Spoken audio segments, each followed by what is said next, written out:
Meus irmãos, a paz do Senhor Jesus, glória a Deus por essa oportunidade que Ele nos dá mais uma vez de estarmos juntos nessa terça-feira para podermos aprender a respeito da palavra de Deus. Antes de mais nada, quero dar parabéns a todos vocês, pelo esforço e o desejo, de aprender a palavra de Deus. Quando é que nós sabemos que nós estamos caminhando de acordo com a vontade do Senhor?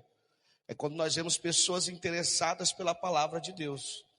O avivamento, ele não vem através do louvor, ele vem através da palavra. Quando você chegar na igreja, e a igreja num culto de ensino, irmão Lazinho?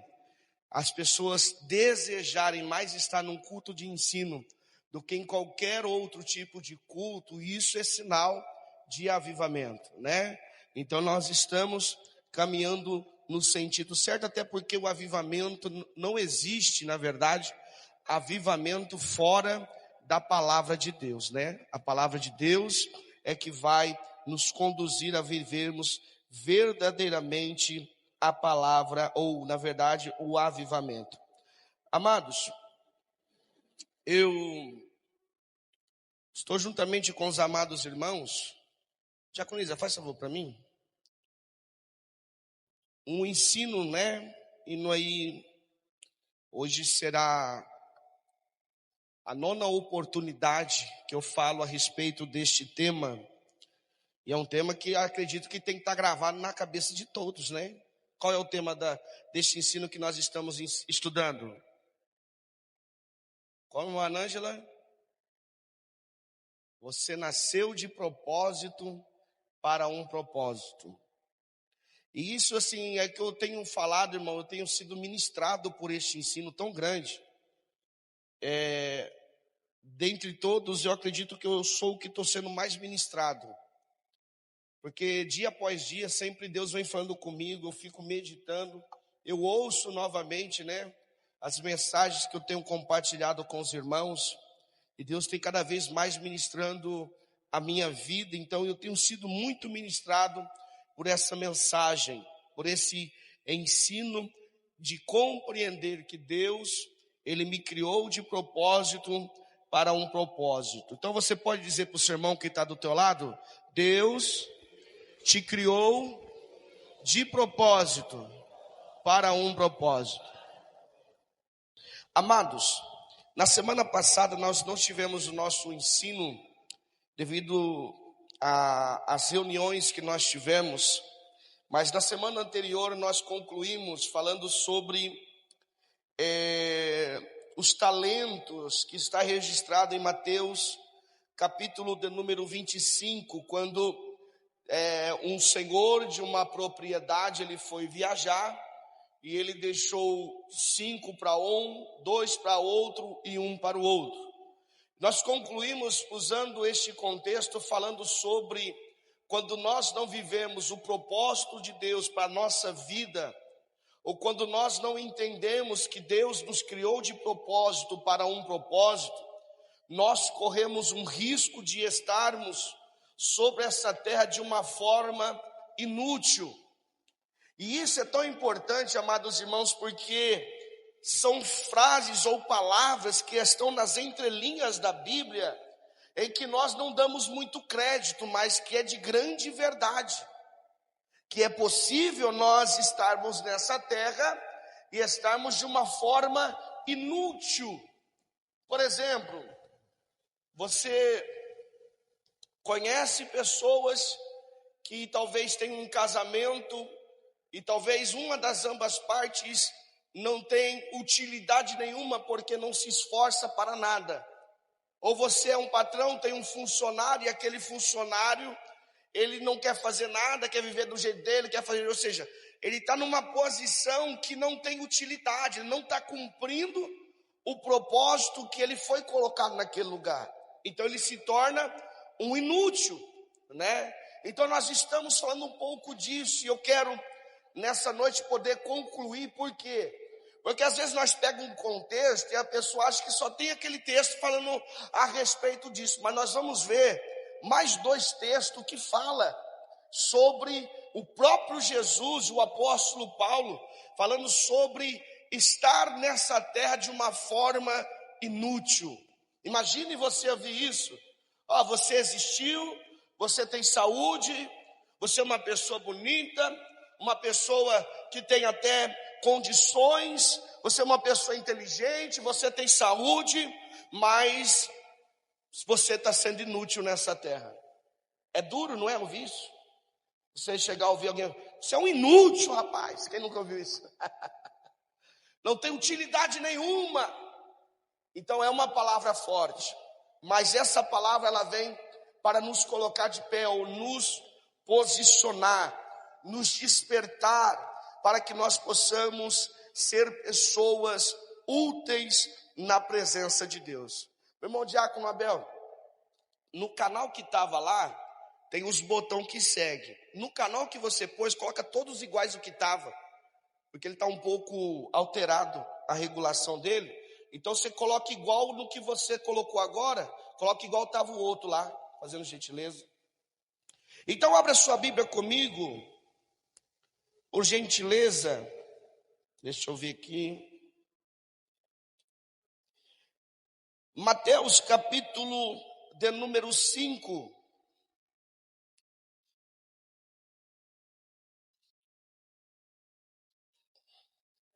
O que nós estamos vendo, para que você possa entender, é que Deus ele te criou de propósito para um propósito. Ninguém que está sobre essa terra, nenhum de nós que aqui existimos, ou as pessoas, abaixa um pouco o microfone, o volume, por gentileza, ou as pessoas que hoje vivem no mundo, não foram criadas por acaso, foi de propósito. A existência de todo ser humano, Deus a fez de propósito. Nós já provamos isso biblicamente, quando nós citamos a exemplo do nosso Senhor Jesus, que Ele é o Cordeiro morto antes da fundação do mundo, antes de criar todas as coisas. Jesus já havia escolhido morrer em nosso lugar. É por isso que a nossa existência ela não é por acaso, ou seja, nós viemos à existência de propósito, mas não se resume aí. Nós precisamos entender que cada um de nós tem um propósito nessa terra. Logicamente que existem os propósitos coletivos, né?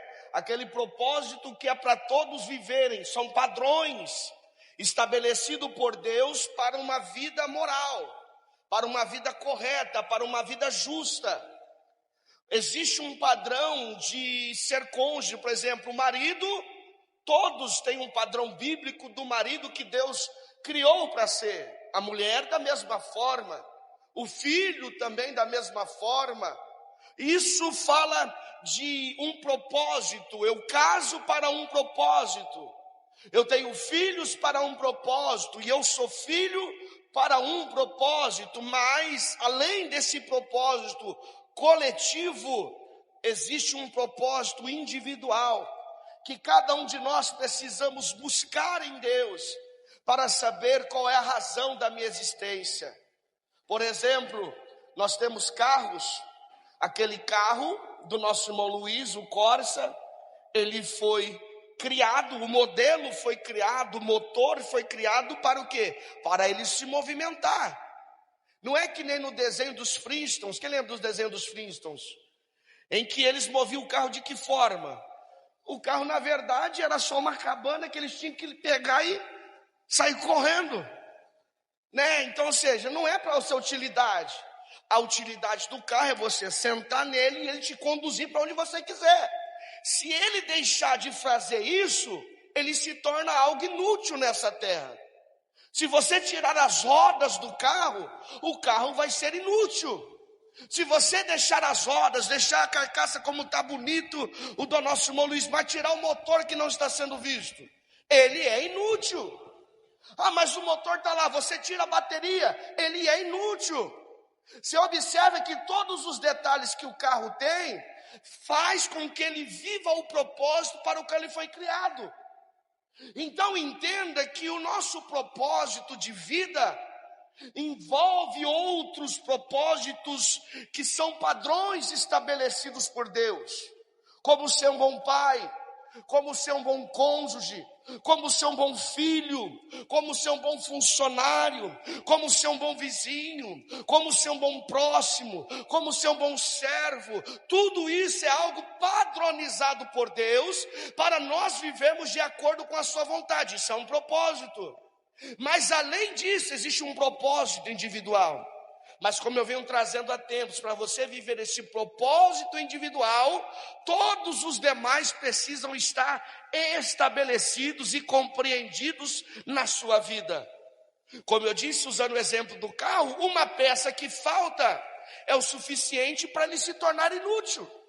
Se você não correr atrás para aquela pecinha, como chama uma pecinha que coloca lá que encaixa? Não é o plug, é a válvula, um conectorzinho pequenininho, faz a diferença. Se um conectorzinho quebrar, o carro já não pega. Então isso é importante, trazendo para nós um detalhe que nós deixamos de cumprir, o padrão da nossa existência, que Deus já estabeleceu para a humanidade. Não adianta eu querer viver o propósito específico da minha vida se eu não sou um bom pai, se eu não sou um bom esposo, se você não for uma boa mãe, se você não for uma boa esposa, ou se nós não formos um bom funcionário, ou se nós não formos um bom próximo de alguém, um bom amigo, um bom companheiro, uma boa pessoa, ou seja, um bom servo. Tudo isso precisa estar incluído em minha vida. Caso ao contrário, um detalhe faz com que nós nos tornemos inúteis nessa terra. E aí eu volto a dizer algo que eu já venho dizendo há tempos, que já existe um padrão estabelecido por Deus. Não é nós vivemos em um tempo, amados irmãos, na verdade, isso já acontece há muito tempo, biblicamente dizendo, tem os filhos de, como chama? O irmão de Moisés, Arão. Os filhos de Arão, Deus estabeleceu um padrão de oferecer sacrifício, de pôr fogo, a forma detalhada que Deus estabeleceu para que o fogo não se apagasse sobre o altar. Eles falaram, não, está da forma ali, do jeito que Moisés trouxe, mas nós vamos fazer do nosso jeito. Deus vai, se revela a Moisés e fala, eles estão oferecendo fogo estranho, porque não é da forma que eu estabeleci, não é da forma que eu padronizei. Então, ou seja, nós precisamos entender que antes de todas as coisas, Jesus já havia planejado morrer em nosso lugar, mas também Deus já havia estabelecido princípios e padrões que nós costumamos chamar de princípios irrevogáveis. O que significa a palavra irrevogável? Que não tem como mudar, não tem como alterar, é deste jeito. Caso ao contrário, por mais que eu pense que eu estou vivendo o propósito, se eu não estiver vivendo o padrão estabelecido por Deus, eu se resumo em alguém inútil nessa terra. Isso é sério, meu. Isso é muito sério. Então nós vamos ver mais um ponto aqui importante. Mateus capítulo 5, quem achou, diga amém. Quem vai ler para nós, levanta a mão. Luiz, pega a mão aí, Luiz. Por gentileza, pega aqui, meu amigo. Versículo 5, Luiz, por gentileza, olha para você ver o versículo 13 ao 16. Por gentileza, lê para nós. Versículo 5. Versículo 13 ao 16. Capítulo 5, versículo 13 ao 16. Vós sois o sal da terra, e se o sal for insípido, com que se há de salgar? Para nada mais presta, senão para ser lançado, para se lançar fora e ser pisado pelos homens. Meu Deus, continua. Vós sois a luz do mundo. Não se pode esconder uma cidade edificada sobre um monte, nem se acende a candeia e se coloca debaixo do alqueire, mas no velador, e dá a luz a todos que estão na casa. Assim resplandeça a vossa luz diante dos homens, para que sejam as vossas boas obras, para que vejam as vossas boas obras e glorifiquem a vosso Pai que está nos céus. Observa aí que o próprio Jesus, no Sermão da Montanha, ele inicia falando de alguns materiais, pode-se dizer assim, que são úteis e que sempre se destacam de alguma forma. E eles são úteis para um fim. Por exemplo, ele começando usando sobre o sal, ele fala: vocês que hoje sabem que foram criados de propósito para um propósito, vocês são sal dessa terra. Não é o sal da sua casa somente, não é o sal da igreja, não, é o sal da terra. Aí ele diz assim, mas se o sal se tornar insípido, ou seja, se o sal perder o sabor, se o sal se estragar, ele diz, para nada mais presta. Olha a palavra como ele diz, para nada mais serve. Se torna o quê? Se torna inútil. E aí o que vai servir para quê? Ele vai servir só para uma coisa, para ser lançado fora e ser pisado pelos homens. Observa que Jesus está dizendo que nós temos um propósito nessa terra. Qual é o propósito dessa terra? Semelhante ao sal, trazer tempero, trazer sabor, mudar o ambiente em que nós vivemos. Existe uma responsabilidade de Deus. Logicamente, amado irmão, que você não vai fazer isso sozinho, e nem capacidade humana você tem para fazer isso. Mas você precisa entender que se você tiver comunhão com Deus, relacionamento com Deus, está onde Deus quer que você esteja, vivendo o propósito de Deus, entenda, o Espírito Santo de Deus que está na sua vida, vai fazer a diferença no ambiente que você estiver. Vai fazer a diferença. Por quê?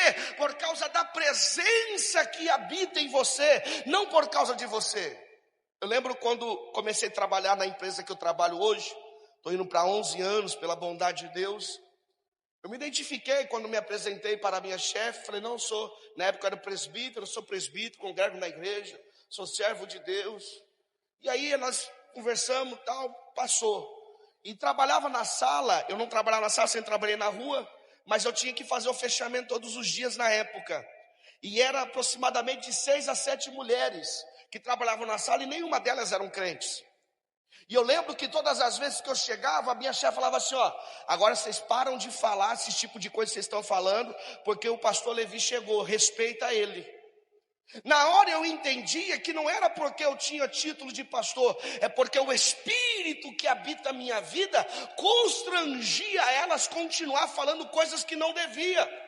Ou seja, esse sabor, esse tempero, essa luz que resplandece através da minha vida, constrangia as pessoas a praticarem coisas ou falar coisas que desagradavam a Deus. Esse é o papel daqueles que servem ao Senhor.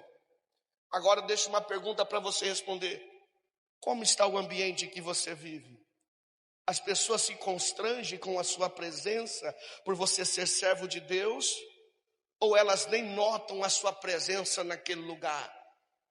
As pessoas se policiam em falar palavrões, as pessoas se policiam em viver da forma pecaminosa quando você está presente, ou elas vivem como se você não estivesse naquele lugar? Porque é isso que nós precisamos fazer. Nós precisamos chegar a um ponto, amados irmãos, que eu preciso dizer aqui. Nós pais precisamos introduzir os nossos filhos nesse tema, nesse assunto que é importante para a nossa vida e para a vida dos nossos filhos, de tal forma que os nossos filhos possam constranger os amigos nas escolas, que os nossos filhos possam, além de constranger, influenciar os seus amigos nas escolas. Mas nós vivemos em um tempo, permitem, vocês vão concordar comigo, que em vez da igreja influenciar, a igreja está sendo influenciada. Em vez de se cumprir a palavra, quando Jesus disse para Pedro: tu és Pedro, e sobre esta pedra, dizendo sobre ele, edificarei a minha igreja, e as portas do inferno não prevalecerão contra ela. Isso significa que a igreja vai avançar o mundo, vai invadir aonde o Satanás tem dominado, e eles não vão sobressair sobre a igreja de Cristo. E tá ao contrário, às vezes parece que nós temos que segurar a porta para o mundo não entrar dentro da igreja. Algumas pessoas interpretam esse versículo dessa forma, irmão Alex, que fala que as portas do inferno não vão prevalecer. Quer dizer o quê? Que o inimigo não vai conseguir entrar dentro da igreja. Não é isso. É que nós vamos nas favelas, nós vamos nos prostíbulos, nós vamos onde tem pessoas viciadas, nós vamos onde a pessoa está sendo humilhada, escravizada pelo diabo, e o inferno não vai prevalecer. Eles vão ter que sair do lugar, porque nós chegamos naquele lugar e nós vamos fazer a diferença, porque o Espírito Santo de Deus habita em nossa vida. É isso que Jesus está falando. Você é o sal dessa terra. Quando você chega, você precisa dar o sabor. Você carrega a luz. A luz resplandecer é isso. Eu chegar onde tem escuridão, e eu chegar, eu ser notado. Não ser notado porque eu sou o pastor Levi, não, mas ser notado porque eu tenho a presença de Deus morando dentro de mim, de tal forma que as pessoas precisam, o espírito imundo que possa habitar na vida da pessoa precisa ir embora naquele momento, por não suportar a presença de Deus na minha vida naquele lugar. É assim. Me lembro um dia, logo quando eu saí da casa de recuperação, desci lá no São João, vi um amigo meu que hoje, não sei como ele está, mas eu lembro que ele foi para Jesus através desse momento. Ele tinha pegado um dinheiro, um acerto, e ele estava usando droga com aquele dinheiro, já fazia 2 dias. E ele levou, Levi, depois na conversa, pô, que bom que você mudou, tal, todo feliz, mas eu estou na correria aqui, mostrou aquele monte de droga. Depois na conversa desceu. O Espírito Santo de Deus me incomodou, eu vou lá. Demorou uns 20 minutos assim, eu desci lá, cheguei lá, ele estava usando o crack. Na hora que eu chego, ele para. Ele deixa de lado, ô pastor, me perdoa. E aí eu falei assim, eu posso falar de Jesus para você? Ele falou, pode, daquele jeito drogado. Eu comecei a falar de Jesus, falando de Jesus para ele. Ele chorou na minha frente. Aí eu falei para ele assim, agora eu vou embora, você sabe onde eu moro. Se você realmente quiser mudar de vida, vai na minha casa, eu vou te ajudar. Passou um dia, no dia seguinte ele foi em casa, descabelado, sem dinheiro, com a roupa já, outra roupa, porque tinha fumado até a roupa. Me ajuda. Dei comida para ele, ele tomou banho, levei na casa de recuperação, ficou na casa de recuperação e saiu de lá como servo do Senhor. Por quê? Porque eu cheguei num ambiente onde tinha as trevas. E a luz que resplandecia na minha vida fez a diferença naquele lugar. Se você entender essa verdade, meu irmão, minha irmã, vai chegar momentos que você não vai precisar nem falar. Só de você chegar, as pessoas vão ser libertas. As pessoas vão mudar. As pessoas vão ser surpreendidas. Por quê? Porque você está vivendo um propósito de Deus. Caso ao contrário, nós seremos pisados pelos homens. Nós seremos pisados, jogados fora, não tem valor, não tem sentido, você é inútil, não tem utilidade nenhuma. E às vezes nós cristãos, nós estamos escondendo. Ele está dizendo aqui, ó, continuando o versículo. Aqui, ó, vamos ver. Para ser pisado, não tem sabor, tal. Versículo 14, vós sois a luz do mundo. Não se pode, olha o que ele diz, não se pode esconder uma cidade fortificada sobre os montes. Ele está dizendo, nós somos uma cidade fortificada. Imagina os Estados Unidos, que é a maior potência mundial hoje. Jesus aqui está comparando a nós a uma potência mundial nessa terra. Mas é uma batalha espiritual, que pode ser o demônio que tiver. Se você estiver no centro da vontade de Deus, você chega, ele tem que se prostrar. Quando Jesus chega em Gadara, o que ele faz? Ele chega em Gadara, vem o demônio, aquele homem possesso que tinha quebrado correntes, que tinha estourado cadeia, que ninguém conseguia prender ele, porque quando prendia, era tanta legião de demônio que estava dentro dele, que ele quebrava as correntes com as próprias mãos. E quando Jesus chega, a luz, o sal, aquele que faz a diferença, De longe o diabo já vem se arrastando. Que temos nós contigo? Vieste nos tormentar antes do tempo. Então, ou seja, nós precisamos fazer isso. Que às vezes nós não precisamos nem falar, mas só da tua presença naquele ambiente fazer diferença. Já chegou num ambiente, você sente aquele ambiente pesado? Já aconteceu comigo, irmão. Já aconteceu de chegar num ambiente pesado num trabalho. Acontece, vocês que trabalham com pessoas, você chegar naquele lugar, está sobrecarregado. Um ambiente pesado, um clima pesado, e você que é espiritual, você sente. Às vezes você não fala, mas você olha aqui, ó. Espírito Santo de Deus, não me deixe só. O anjo do Senhor está nesse lugar, em nome de Deus. E começa a falar com Deus. Se te houver algum espírito imundo aqui, ele vai sair daqui agora, em nome de Jesus. Já aconteceu de você chegar na sua casa e sentir isso? De você estar sozinho, sentado na cama, e você sentir uma presença diferente naquele lugar? E o que você tem fazido? Se escondido? Entrar debaixo da cama, debaixo da mesa? Não. Maior é o que está com você do que o que está no mundo. Versículo 15. Nem os que acendem uma candeia a coloca debaixo do alqueiro, mas no velador, e assim alumia todos os que estão na casa. Ou seja, a luz fica... Onde é acostumado estar as luzes, irmão Henrique? No alto. E a luz é o que dá o destaque para nós. Ele está dizendo assim: quando você se acovarda e não entende o propósito da sua existência nessa terra, é o mesmo que você ser uma luz, mas está escondido debaixo da mesa. Eu já disse aqui uma outra vez em outro ensino que Satanás, ele é especialista em fazer barulho. Ele é barulhento. A Bíblia diz que ele brama, ruge como leão. Tem um detalhe: ele faz como leão, mas ele não é leão. Você tem que entender isso.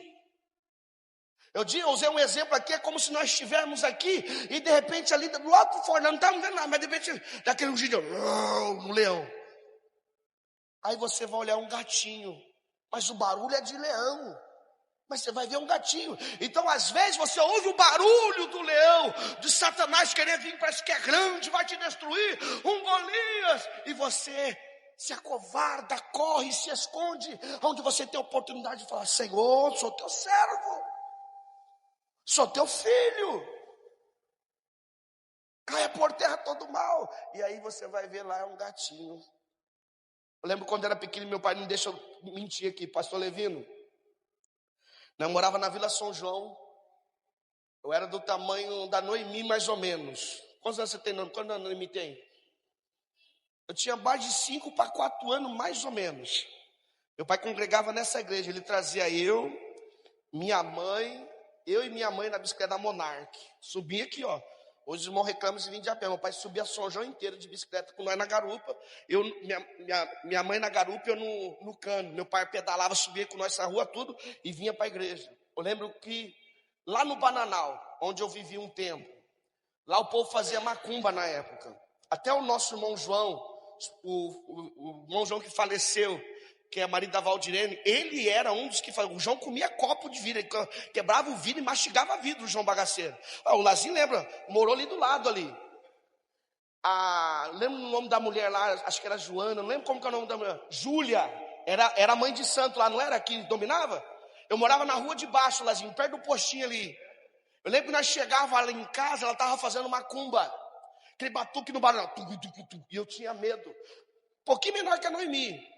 Eu falava assim: pai, fala para ela parar, pai, fala para ela parar. Eu chorava de medo.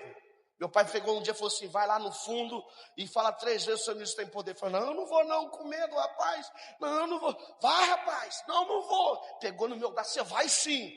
Me puxou lá no fundo de casa. Vai, fala logo. Eu falei: não, pai, estou com medo. Fala, rapaz. Perante Deus, irmão. Era um quarteirão como daqui na quarteirão de baixo lá. Eu baixinho assim, ó. O sangue de Jesus tem poder. O sangue de Jesus tem poder. O sangue de Jesus parou na hora. Sabe o que é o batuque parar na hora, irmão? Eu acabei de falar a 3ª vez, parou na hora. Só que tem um detalhe, isso não foi só uma vez. Depois eu vi que funcionava, era uma criança.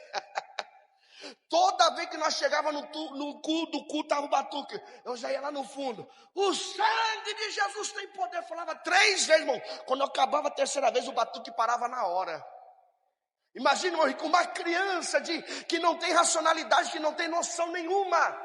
Parar um centro de macumba, onde tem todas as pessoas possuídas por demônio naquele lugar. Uma mãe de santo que aparentemente é aquela mulher mais forte, o demônio mais forte. Uma criança falar e o demônio tem que se parar, se prostrar diante de uma criança. Por que isso? Porque eu estava onde Deus queria que eu estivesse. Então, quando você vive o centro da vontade de Deus, irmão, o inimigo ele vai se levantar? Vai fazer barulho? Vai, mas maior é o que está com você do que o que está no mundo. Você precisa entender essa verdade. Um outro ponto para você ver. Carta do apóstolo Paulo à igreja de Roma, capítulo 3. Olha o que o apóstolo Paulo vai dizer com todas as letras aqui, meu irmão. Que nós sem Jesus somos inúteis.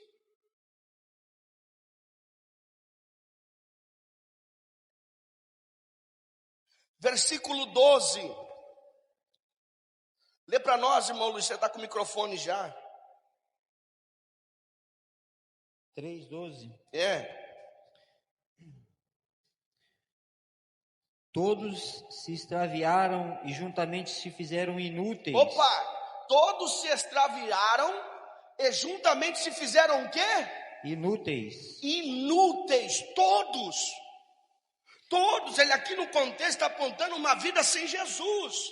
Mostrando quem era nós sem o sacrifício de Jesus na cruz do Calvário. Ou seja, estávamos extraviados e éramos inúteis. Continua, por gentileza. Não há quem faça o bem, não há nenhum só. Ponto, tá vendo? Isso significa que eu, pela minha capacidade humana, pelo meu intelecto, pela minha formação, pelo meu entendimento, pela minha força, por mais que eu tenha tudo, eu não sou bom, não há quem faça o bem, não há nenhum só, e resumindo, eu sou inútil. É a Bíblia, irmão, não sou eu. É a Bíblia. O versículo 23 eu vou ler por gentileza, acompanhe. Versículo 23 do capítulo 3. Porque todos pecaram e destituídos estão da glória de Deus. Ou seja, todos nós somos pecadores e estamos destituídos, desligados, afastados, rejeitados da glória de Deus. Aí no versículo 24, mas nós somos justificados gratuitamente pela sua graça, mediante a redenção, o resgate que há em Jesus Cristo. Hoje você é alguma coisa, diaconisa Maria, por causa de Jesus. Não é por causa da sua mãe, não é por causa do seu esposo, é por causa de Jesus. Nós somos alguma coisa por causa de Cristo Jesus. Entenda isso. Vivemos em um tempo em que as pessoas se enchem como se fosse um balão, por ter uma condição financeira melhor, por ter uma capacidade melhor, por ter um intelecto melhor. Não, você não é nada se você não tiver Jesus. Você só é alguma coisa se você estiver vivendo o propósito que Cristo te criou para viver nessa terra. Caso contrário, somos todos, principalmente eu, inúteis nessa terra. É a Bíblia, não sou eu. Jesus é o que nos reconcilia com Deus. Já vimos que Ele é a razão da nossa existência. Sua morte na cruz é o que nos dá a oportunidade de viver nessa terra, mas viver aquilo que fomos criados para viver. Glória a Deus. Porque, deixa eu concluir aqui. Agora tem um ponto, meus amados. Raciocina comigo. Uma pessoa que vive inutilmente na terra, ela é semelhante a um oceano. Imagina uma pessoa num barco no meio do oceano, onde ela não consegue ver horizonte nenhum, nem terra. Não vê nada, está no meio do oceano. Ela não tem remo, não tem motor, nada. Imagine você parado no meio do oceano. Como que essa pessoa vive? Vamos supor que ela tem condições de ver, mas como que ela vai se movimentar ali? Ela consegue se movimentar por si só? Não, o que ela faz? Ela é levada pelo mar, depois o mar traz de volta. Quando ela pensa que ela vai conseguir um rumo, aí vem um outro vento de frente e leva de volta de onde ela parou. É semelhante, por exemplo, àquela música do Zeca Pagodinho, deixa a vida me levar, a vida leva eu. Ou seja, vamos ver o que o destino tem preparado para mim. Vamos ver aonde eu vou chegar. Tem muitas pessoas que estão vivendo assim. E isso precisa nos causar preocupação, por quê? Porque isso é viver inutilmente sobre essa terra. Agora, quando você sabe que foi criado de propósito para um propósito e quer viver esse propósito, você encontra a razão verdadeira para levantar todas as manhãs, porque você encontrou um objetivo, você tem um propósito e você tem um alvo. Assim sua vida se tornará útil para essa terra. Quando é que a minha vida se torna útil para essa terra? Quando eu entendo que Deus me criou e que todas as manhãs eu levanto é pela graça e misericórdia dele para com a minha vida.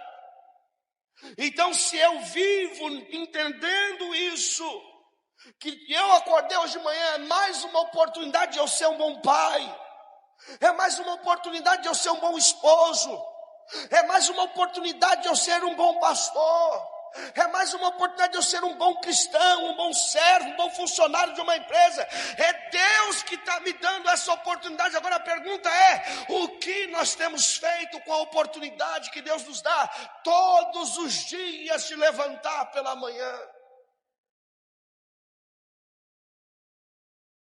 Livro de Lamentações, capítulo de número 3, versículo 39, se eu não me engano. Perdão, versículo 36, eu acho que diz assim: as misericórdias do Senhor, ela se renova todas as manhãs. Ela não se renova à noite, ela se renova de manhã. Por que de manhã? Porque é de manhã que nós acorda. Então ele diz assim, ó, as misericórdias do Senhor, ela se renova todas as manhãs. E ele diz assim, ó, elas são a causa de nós não sermos consumidos. O que é misericórdia? É você não pagar por aquilo que você merece. Nós vimos aqui o apóstolo Paulo dizendo que todos nós somos pecadores, não somos pessoas boas. Se nós acordamos é pela graça e misericórdia do Senhor. Então, ou seja, se a misericórdia do Senhor não se levanta com nós, irmão Henrique, de manhã, nós somos consumidos, nós somos destruídos. Se nós acordamos de manhã, é porque a misericórdia do Senhor se renovou mais uma vez, para nos dar oportunidade, para sermos uma pessoa melhor nesse dia, para fazermos diferença nesse dia.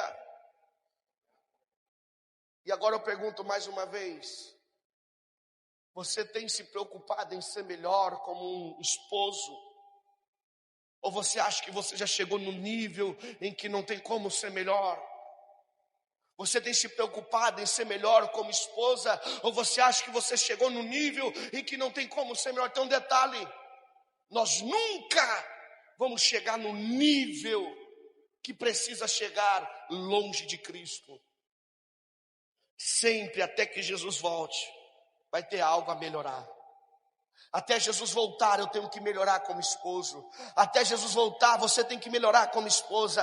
Até Jesus voltar, eu tenho que melhorar como pai. Até Jesus voltar, eu tenho que melhorar como filho. Até Jesus voltar, eu tenho que melhorar como servo do Senhor nessa igreja. Quando você tem essa consciência, a misericórdia do Senhor está surtindo efeito na sua vida. Mas a misericórdia do Senhor se renova toda manhã, dando oportunidade. A pessoa é um inútil nessa terra, não dá valor na oportunidade de acordar todas as manhãs, continua tratando a esposa mal, continua tratando o esposo mal, continua não se importando com o que os filhos estão vivendo, continua não se importando com os conselhos que os pais dão, continua não se importando com o trabalho, com a posição que está no trabalho, continua não se importando com a posição que Deus confiou nessa terra. E a misericórdia está lá dando uma nova oportunidade. Naquele grande dia, Jesus vai citar esse versículo para todos nós. Todas as manhãs, antes de você acordar, a minha misericórdia estava sendo renovada sobre você. E o que você fez com ela? O que você fez com o fôlego de vida que eu te dei? O que você fez com a vida, com a saúde que eu te dei? O que você fez com a inteligência que eu te dei? Você entende que há um propósito? Ouvindo essas verdades, você entende que existe um propósito de nós ainda acordarmos de manhã? Ainda existe um propósito. Quando um jovem não encontra o sentido da sua vida, ele é levado a viver fora do seu propósito pelo nosso adversário. Isso eu já disse outra vez, mas isso vale a pena repetir. Não só jovem, mas como todos nós. Existe Satanás, o diabo, nosso inimigo número 1, o nosso adversário, que ele vai fazer de tudo para você não viver o propósito de Deus para a sua vida. Ele vai fazer de tudo para você não valorizar as manhãs que você se desperta. Ele vai fazer de tudo para você não valorizar a oportunidade que Ele te deu. Deus me deu uma oportunidade, irmão. Eu vivi 7 anos usando a oportunidade que Deus me deu, mas acordava e dormia pelas drogas. Nada mais importava a não ser as drogas na minha vida. E Deus me deu a oportunidade até que um dia eu despertei para isso. Satanás, ele vai fazer de tudo para nós não vivermos o propósito de Deus para a nossa vida. E quando um jovem não vive o propósito de Deus, algum deles, como aconteceu comigo, vai para as drogas. Outros vão para a prostituição. Outros vão viver uma vida depressiva. E hoje, nos nossos dias, eu pedi para minha esposa, de propósito, eu mandei o vídeo e mandei um áudio para ela mandar para todos os pais da nossa igreja. Se você não assistiu, assista aquele vídeo que a minha esposa mandou. Foi um influencer que não é crente.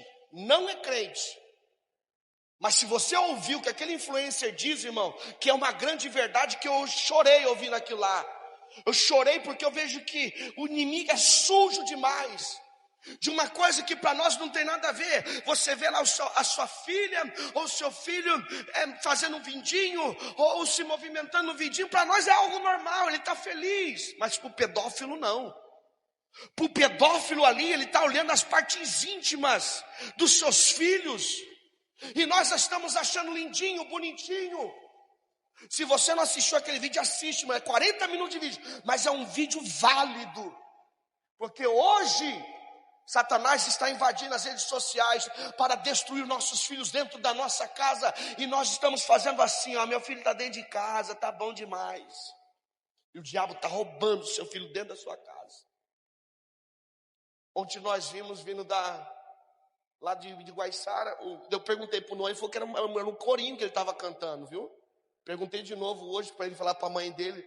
Ele falou, não lembro qual corinho, mas era um corinho que ele estava cantando. Mas na hora ele tinha falado outro nome, né?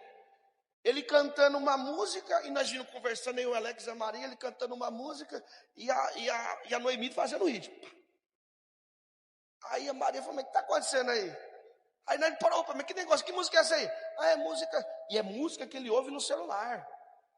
Aí eu falei, meu Deus do céu, guarda nossos filhos. Porque o Noah cantando e a Noemi fazendo o ritmo certinho. Eu falei, meu Deus do céu, misericórdia da nossa vida. Não, irmão, isso eu não estou aqui cuspindo santidade dos meus filhos, não. Isso acontece dentro de casa também. Se nós não tomarmos cuidado, Satanás vai invadir os nossos lares e vai tomar os nossos filhos debaixo dos nossos olhos. E nós vamos falar, o que eu fiz? O que aconteceu?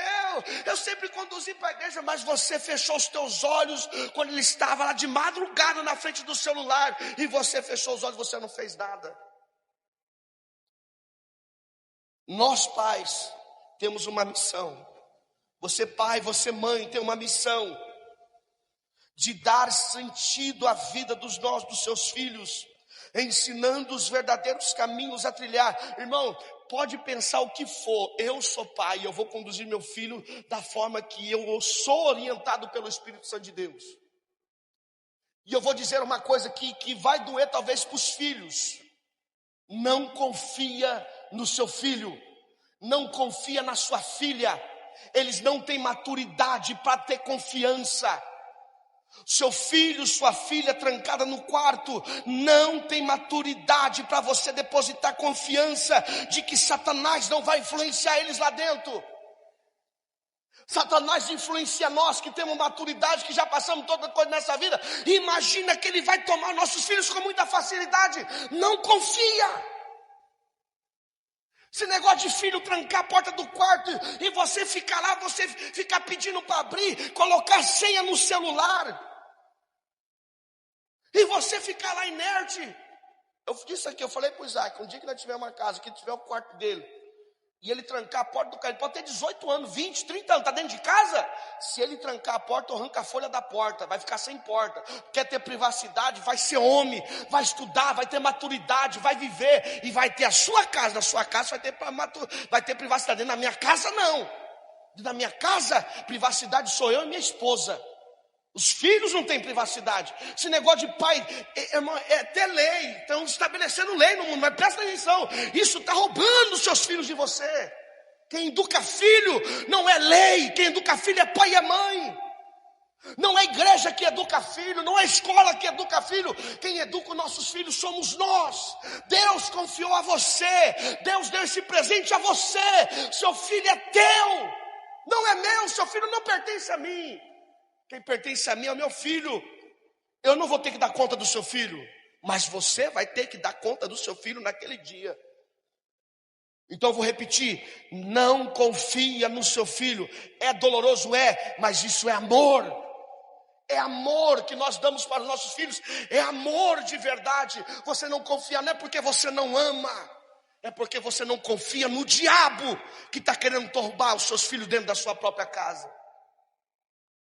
E os jovens que estão aqui podem até estar não gostando, nossa, agora o pastor pegou pesado, irmão.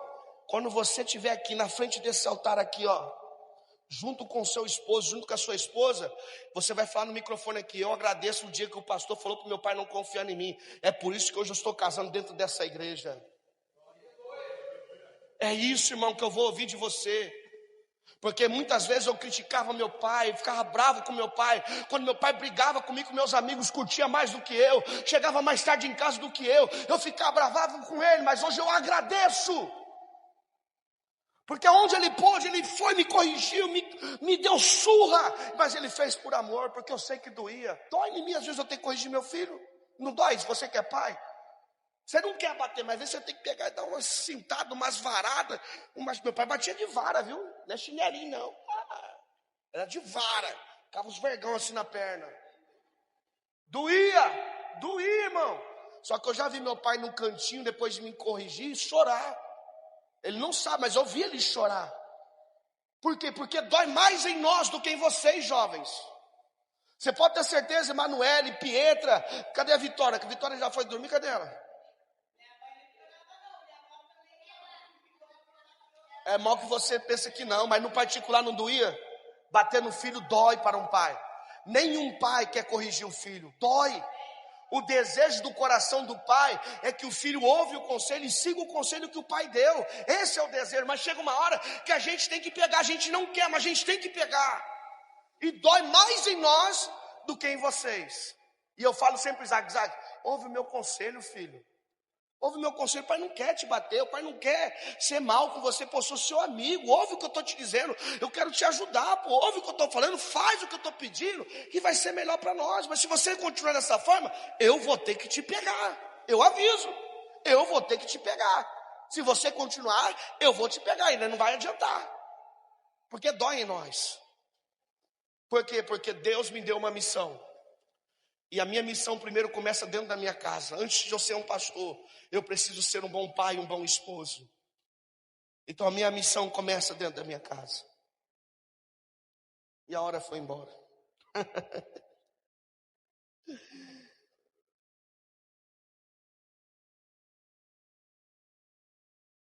Nós pais temos uma missão de dar sentido à vida dos nossos filhos, ensinando-os os verdadeiros caminhos a se trilhar. E isso não se aprende na escola, escute. Isso não se aprende na escola, não se aprende no celular, não se aprende com a Netflix, não se aprende com novela. É uma responsabilidade que Deus deu para mim, para você. É uma responsabilidade nossa. E um dia nós teremos que prestar conta para Deus. Se Jesus voltar agora, Emanuele, se Jesus voltar agora, seu pai vai ter que prestar conta da sua vida. Como você criou a sua filha. Pietra, se Jesus voltar agora, sua mãe vai ter que dar conta da sua vida. Vai ter que dar conta. Vitória, se Jesus voltar agora, sua mãe vai ter que dar conta da sua vida. Porque são jovens que já têm idade e que se vocês não tiverem comunhão com Deus hoje, vocês ficam e vocês vão para o inferno. Essa é uma verdade. Quem vai para o céu é Noemi, Leonardo, esse jovem menininho aqui, ó. Mas vocês, Vitória, Pietra, Emanuele, se vocês não querem saber desse Deus, Jesus voltar agora, vocês vão para o inferno. Não estou querendo pôr medo de vocês, eu estou querendo mostrar para vocês qual é o caminho a ser trilhado. Ouve o conselho dos pais de vocês. E se vocês forem para o inferno, os seus pais serão cobrados no juízo final.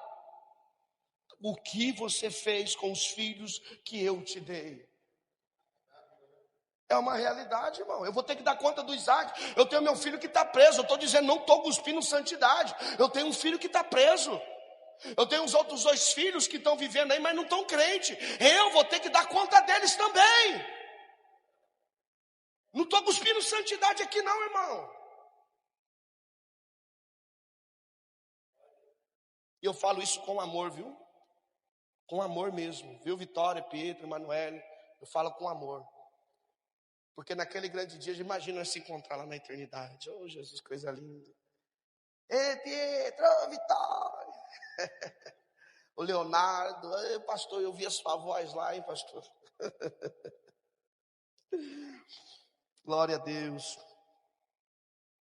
É exatamente assim que nós nos encontramos quando começamos a enxergar que fomos criados de propósito, mas não estamos vivendo o propósito para o qual Deus nos criou. Ficamos sem saber para qual lado devemos ir. Isso falando do barco no meio do rio. Porque todos os lados são iguais. Então agora, que devo fazer? Imagine você de novo no meio do navio. Imagine você no meio do navio agora, no meio do mar, do oceano. Você está lá com o seu barquinho. E naquele meio do oceano, naquele barquinho, você descobre que Deus criou você de propósito. Está falando da sua vida. Esse barco no meio do oceano é a sua vida. Você está lá agora, no meio do oceano. Poxa, Deus me criou de propósito. O que nós vamos fazer? Deus me criou de propósito. O que eu tenho que fazer? Eu vou me arriscar e ir para um lado? Não, por mais que eu tente, como nós dizemos aqui, o vento vai para um lado, né, Lazinho? Lazinho é pescador profissional. Vai para o outro para te jogar para o lado. O que você vai fazer? Qual é a única saída? O único pescador profissional aqui, Lazinho. O que você faz, Lazinho? Sem motor, sem remo, no meio do mar. Mas fala, não, agora fala assim, falando da sua vida. Vida, esquece o barco. Mas imagina, você vai fazer o que você falou aí? Você vai buscar um GPS, uma direção. Porque você está no meio, por mais que você tenha um remo e tenha um motor, você não está vendo o horizonte, você não sabe para que lado é o lado certo. Eu tenho um motor aqui, ou seja, o motor é que eu sei que eu nasci de propósito. Opa, apareceu um motor aqui, mas para que lado eu vou agora, Alex? Qual é o propósito que eu tenho que viver? Para que lado que eu vou agora? O que eu tenho que viver? Aí entra a questão do quê? Busca o GPS, porque o GPS vai te dar o norte. Esse GPS é o Espírito Santo de Deus. Porque é assim que nós nos encontramos quando nós descobrimos que nós somos criados de propósito. Quando você entendeu, pastor, eu aprendi realmente, sou criado de propósito. E talvez você agora tá bom, pastor, mas qual é o propósito que eu fui criado? Para que eu fui criado? Quando você diz isso, você está no meio do oceano, só com o motor e o barquinho montado. E aí a minha orientação é para você, busca a orientação do GPS. É ele que vai te levar para a terra firme. É ele que vai te levar para onde ele quer que você chegue. É o GPS, é o Espírito Santo de Deus. Agora a questão é, até hoje, meus amados irmãos, caminhando para o fim, Nós vivemos a nossa vida fazendo aquilo que nós entendíamos que era o melhor para nós. Nem oramos muitas vezes, porque se eu vejo que vai ser o melhor para mim, e principalmente para minha família, então eu entendo que é de Deus. Não é assim? Você está lá buscando uma direção, algum caminho, o que eu vou fazer, de repente aparece uma oportunidade. E aquela oportunidade, vai ser o melhor para mim, vai ser o melhor para minha casa. Então é de Deus, eu nem vou orar, é de Deus. Mas aqui a pergunta fica, será que realmente é de Deus? Eu vou só resumir que não vai dar tempo para ler, mas primeiro livro de Samuel, no capítulo 24, versículo do 1 ao 6, ali vai falar de Saul perseguindo Davi. Saul, ele está perseguindo Davi matar, porque Davi tinha uma promessa de ser rei, ele estava com medo de perder o lugar. No versículo 6, amados irmãos, no versículo 4, olha o que os amigos de Davi disseram para ele, que Saul entra dentro de uma caverna, ele está ali para aliviar, ele está ali para dar uma aliviada no estômago, e Davi está dentro da caverna escondido, e Davi vê Saul lá entra na entrada da caverna, e os amigos de Davi vê, ao que os amigos dele disseram, então os homens de Davi lhe disseram, eis aqui o dia do qual o Senhor te disse, eis que te entrego o teu inimigo nas tuas mãos, far-lhe-ás comparecer bem aos teus olhos. Então Davi se levantou e de mansinho cortou a orla do manto de Saul. Os próprios amigos falaram, é a oportunidade que Deus te deu, meu irmão. Aparentemente era de Deus. Só que no versículo seguinte você vai ver, no versículo 5, sucedeu porém, que depois doeu no coração de Davi, por ter cortado a orla do manto de Saul. Agora, para interpretar, nem tudo que você entende que é de bênção para sua casa, é Deus que está te direcionando. O diabo sabe, meu irmão, que se ele vir mostrando dificuldade para você, você não vai. Então ele vai fazer um cenário bonito. Foi que nem quando eu comecei a usar drogas. Ele preparou um cenário bonito para mim. Eu entrei, nossa, aqui vai ser minha vida, que gostoso, que momento bom. Quando eu fui ver, aquele cenário caiu por terra, e por trás do cenário estava uma vida destruída, preparada para mim. O diabo nos engana, toma cuidado. Ore para tomar as suas decisões. Ore, busque a direção de Deus. Agora eu tenho um motor, pastor. Agora eu sei que eu fui criado de propósito. Eu vou seguir um rumo aqui, Deus vai me dar a direção. Você orou para isso? Você buscou, consultou a Deus? Senhor, a minha vontade é essa, mas é esse o plano que o Senhor tem para a minha vida? Eu vou repetir, eu vim para cá. Quando eu vim, eu não queria vir para cá. Minha esposa não queria vir. Eu tinha acabado de entrar na minha casa nova, Lê. Eu e minha esposa acabou de financiar a nossa casa. Em janeiro entregou a nossa casa. Entrou em janeiro, não deu um mês. Deus falou, vai para a promissão. Vende a casa que você entrou. Aos olhos da igreja lá de Penápolis, vocês é louco, você está fazendo loucura. Vocês pediu tanto a casa que vocês entrou. Todo mundo falou, não, daqui a pouco vocês vão se perder nesse caminho. Você vai ter que voltar depois com uma mão atrás, outra na frente. Não faz isso não, mas eu sabia o que Deus tinha falado aqui, ó. E quer uma realidade? O caminho de Deus não é tão aberto como você imagina, é mais estreito. É estreito. Não vai vir banando, caindo do céu como você pensa, não. Vai vir um caminho para você trabalhar nele, porque quando você chegar no objetivo, você vai viver aquilo com valor, dando valor. Um outro contexto, que já está para apitar ali, mas tem 7 minutos depois, tá, meus irmãos? Se assuste não. Primeiro livro dos Reis, capítulo 13, versículo 11 em diante.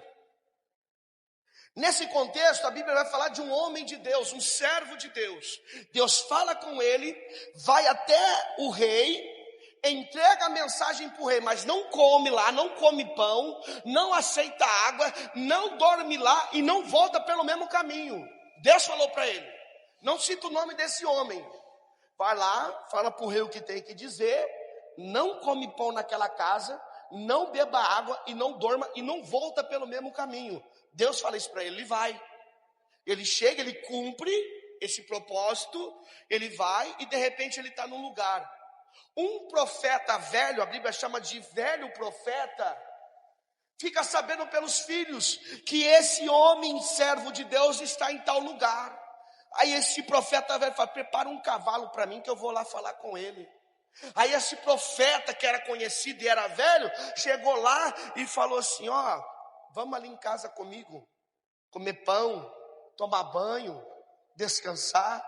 Ele falou: não, o Senhor me disse para mim não comer pão, não beber água e também não voltar pelo mesmo caminho. Eu não vou fazer isso. Eu sou profeta, sou como você. O anjo, olha o que ele diz aí no profeta velho: o anjo apareceu para mim e mandou eu vir aqui falar com você. Peraí, Deus falou com ele, aí chega um velho profeta e fala que Deus mandou ele falar aquilo. O homem não ouviu a voz de Deus, foi ouvir a voz do profeta velho. Ele foi lá, foi para casa, comeu pão, bebeu, se assentou. Enquanto ele está comendo, Deus usa o próprio profeta velho. O próprio profeta que mentiu para ele. Fala assim: por você não ter ouvido a voz do Senhor e não ter obedecido o que ele te ordenou, não ter cumprido o que ele tinha te falado, para não comer pão, não voltar pelo mesmo caminho e não beber água, você não vai morrer você não vai ser enterrado com seus pais. O profeta velho que mentiu para ele é usado por Deus na mesa quando ele está comendo. O que ele faz? Ele pega, levanta, arruma a jumenta e vai embora. Não vai muito longe, o leão vem, mata ele. Aí chega a notícia para o profeta velho: ó, o leão matou. Aí o profeta velho ainda, pode ler o contexto, 1 Reis capítulo 13, do versículo 1 ao 26. O profeta velho vai lá depois, fala assim: ó, morreu porque não ouviu, não obedeceu a Deus. Você está vendo? Então assim, eu estou sabendo qual é o meu propósito de existência. Eu estou com o motor, Deus me deu agora a graça, me deu razão de vida, me deu sentido da minha vida. Agora eu vou para qualquer lugar que Deus vai ser comigo? Não, eu vou para onde Deus quer que eu vou. Senhor, para onde o Senhor quer que eu vou? Que rumo eu devo tomar? O que eu devo fazer? É isso que o Senhor, é o que está no meu coração. É o que está no coração do Senhor. Eu já falei isso para Deus, irmão. Senhor, é o que está no meu coração. O Senhor está de acordo com isso? É da sua vontade? É isso que o Senhor quer para mim? Irmão, Deus confirma. Traz paz no coração. Às vezes a pessoa vem buscar orientação da minha parte. Buscar orientação da minha parte. Falar: pastor, preciso tomar uma decisão, isso, aquilo, irmão. Aí eu falo: sou sincero, irmão, eu não posso decidir por você. Mas uma coisa eu falo: ore a Deus, busque conselho de Deus. Aí eu falo: se for por mim, não é Deus, já eu sou sincero, não é Deus que está falando. Que nem tem um casal de Guaiçara que está querendo congregar com nós. A esposa já está decretada que ela quer congregar. Eu quero eles congregar? Lógico que eu quero. Quero mais um casal aqui abençoado, um presbítero, eu quero. Só que o que eu falo para eles? Continue orando, aguarde, não tenha pressa, continue orando, para ver se é isso que Deus quer para vocês. Porque eles são bênçãos, são, mas se Deus não quer eles aqui e eles virem, vai ser problema para ele, vai ser problema para nós. Então eu não quero problema. Só quero que Deus traz aqui quem tem propósito de Deus nesse lugar. Se não tem propósito de Deus, irmão, que Deus vai viver o propósito de Deus em outro lugar.